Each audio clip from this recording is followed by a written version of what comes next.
So we have stuff everywhere. We're just having a tidy up. Beat machine's out again. Sorting all the wheels out, changing row crops onto big wheels ready for harvest.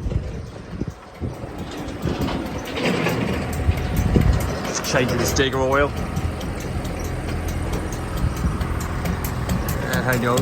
Only holds about 11 litres, so this isn't rigged up in the shed yet, so I thought while it's on the forklift I'll just pump the oil in this way. Max has mostly been down there. Is it started yet? No. It's doing the ring gear cog grease, but it's a fiddly little bolt.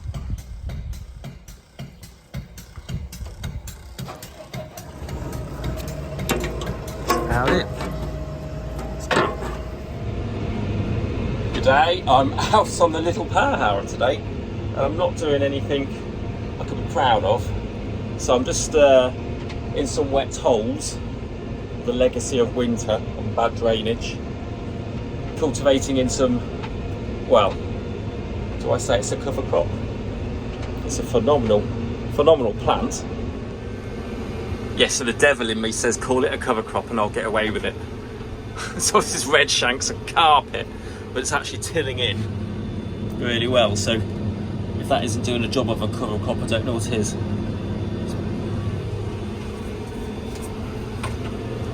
Yeah, it's quite a defined line.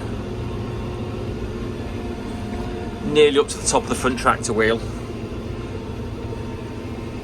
Luckily in these ones on the fen it's pretty much all this, so it's there's no baddies in here as such. Oh, missed a bit. I'll tighten that margin up a bit. But yeah, get this tilled. Don't want this lot seeding particularly much. I have to level these ruts anyway because we're going to survey all the fields regardless for topography. Even though this is a rented one, I want to get a real life feeling of how it's dropping, you know, with the mineralisation of the black organics. This is a blacker area. Anyway, so this will naturally get lower and lower and lower. And it'd be nice to keep abreast of, you know, how that's happening. And ruts won't help us do that, so I've got to get them levelled anyway. So most of the bacteria in soil is in the top 2 inches or 50 millimetres.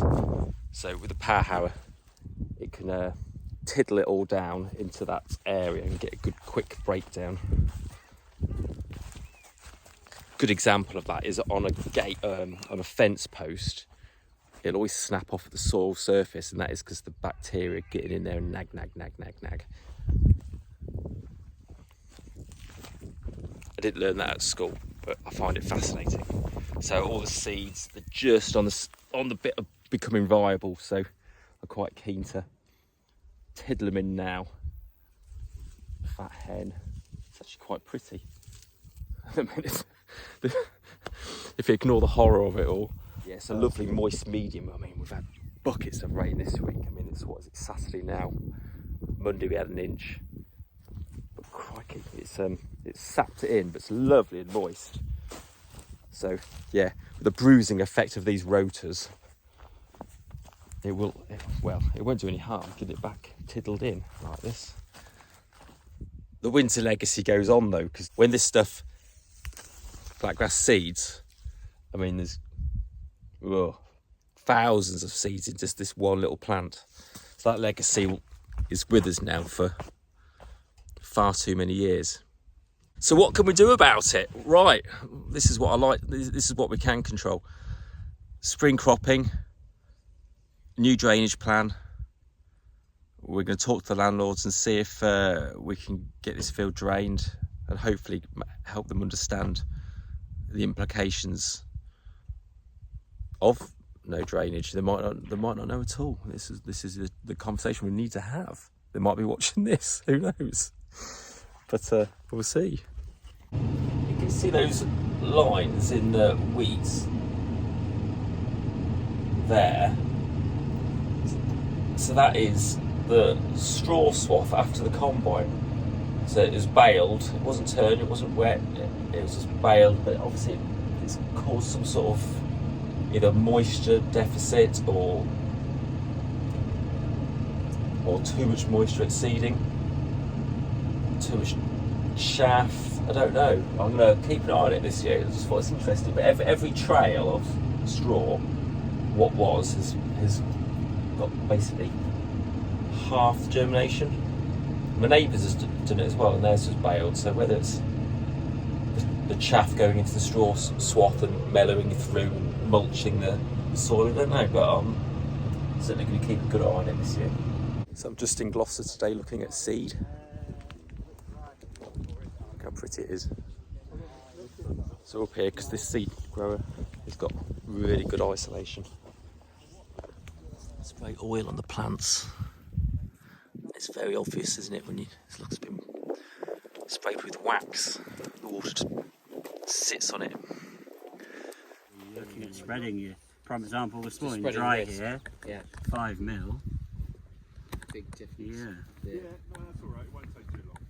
Amount of spreading yet to come since the rain, and they're almost at this stage, which I don't think will make it before the first set is, at size. But I've got this. This is about 140 acres of this stage of planting in the back end of May, where it seems to have come right for them. They will need more rain to see them through, won't they, Dennis? Yeah. But when I set my goals for testing, you'll go that this is because you planted it, you know this is a plateau soil, it's similar over the brow, heavier through the bottom, so I will then dot on a map how I want the testings to be carried out, and you'll see a huge variation, absolutely, when it's obviously just taking the average. Big crop of marquee.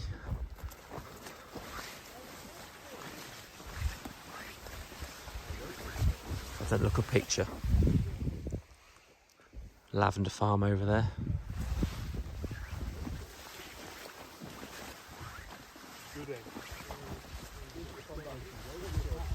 Sure, couldn't get any prettier than this.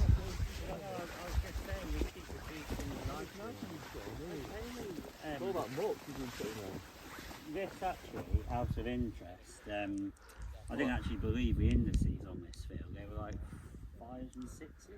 We were like, no, this can't be right. The marquees are well on, aren't they? Yeah, so they're still probably 12th of May. These won't do anything, will they, Jason, now? These little ones, these initials. Yeah. I don't think they'll do anything. Do you not? No. Well, they might if they get rain. Well, I was going to say, it's just a case, I'd still be hopeful, wouldn't you? The trouble is, they're really sucking that moisture out now, aren't they? Yeah. There's some numbers there, isn't there? I'd like to think we keep hold of those, wouldn't you? That's a nice crop. Lovely and clean and bright, aren't they? Yeah. Aren't they just?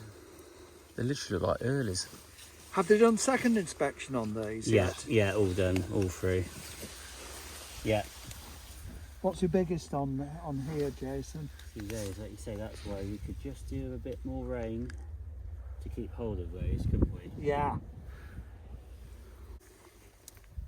Yeah, 45, Dennis. That's looking for a 45. Yeah. That's your leader on a Yeah. 45. This land definitely warmed up quicker. The other issue we had is our land always is a lot later to warm up. But this land naturally was just a little bit warmer. Keep also forgetting to show you this topper. So this placing out a 15-year-old or striped model, which actually is very similar to this, only it's a totally different brand. But yeah, I bought this blind, really good quality build. Really impressed with it. Let's just hope it does another 12 or 15 years or so. So tell me, why have you bought another Z mower? Well, I did think about buying a sort of a sidearm hedge cutter, but the heads tend to be half the size, like 1.2 metre or 1 metre. Quite a faff to put on and seriously expensive, and you need to be quite skilled, or very skilled. So it's not sort of the old boy's job with a machine like that. Then I thought about a front mower which can go on the front linkage but then you can't get down the ditches, so we'll have to get somebody in to do, you know, some of the mower to do the ditches out, which I don't want to do. So reverted back to a Z mower. But for the times we do need to put a flail right down into the bottom of the dike, we could just, there's plenty of people with them about, so I'll just ask them to do it and pay contractors' charges. Yeah, keep me away from it, I'll bend it. Like I say, I bought this blind, so I'm quite impressed with the steel it's got on it. You know, 10mm there and 10mm there. Sensible tabbed end bearings. Hellishly thick steel. That's twin skin, but that's 2 lots of 4mm in there. Really good paint. Really good paint. I'm chuffed with that. And also a good strong headstock. You see so many in the used sections of dealers, and it's cracked up here, or down there. That seems got some serious build on it. Good brand PTO shaft as well. We had the black one. I'm not going to name a name, but was chewing an end off far too often.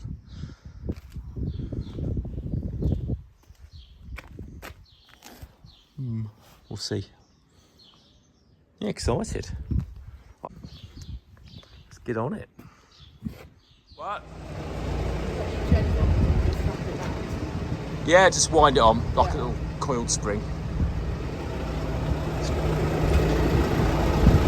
George is swapping wheels. Oh yeah.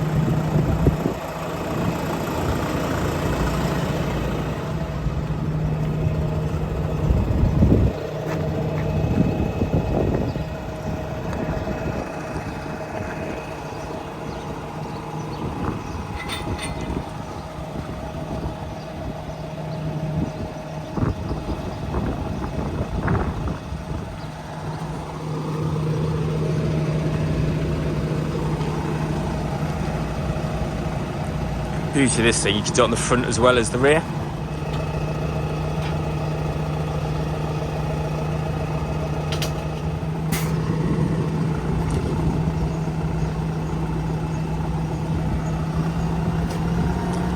So George has got all this tidied up this morning. We've put all the row crops in the racking like this, and they're safe. They're not going to fall on anybody.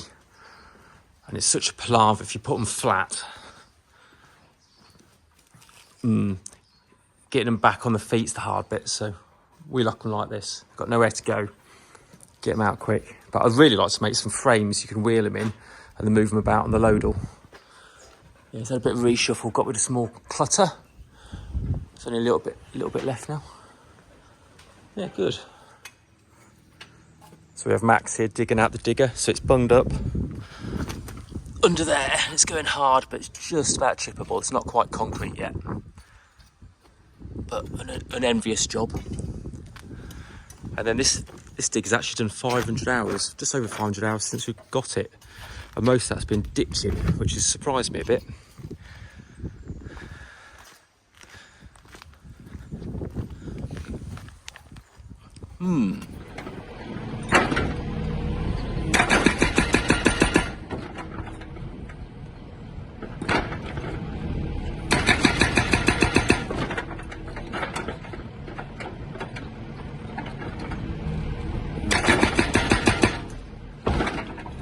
So I've treated myself to a ripper for the digger. There we are. When I saw it on the online catalogue, I didn't expect such a tool. It really is a devil's claw. I don't think I'll break it. So yeah, quite excited. So this is for ripping out when we start tearing up the yard and re-concrete the yard from the legacy of 30 years hard work.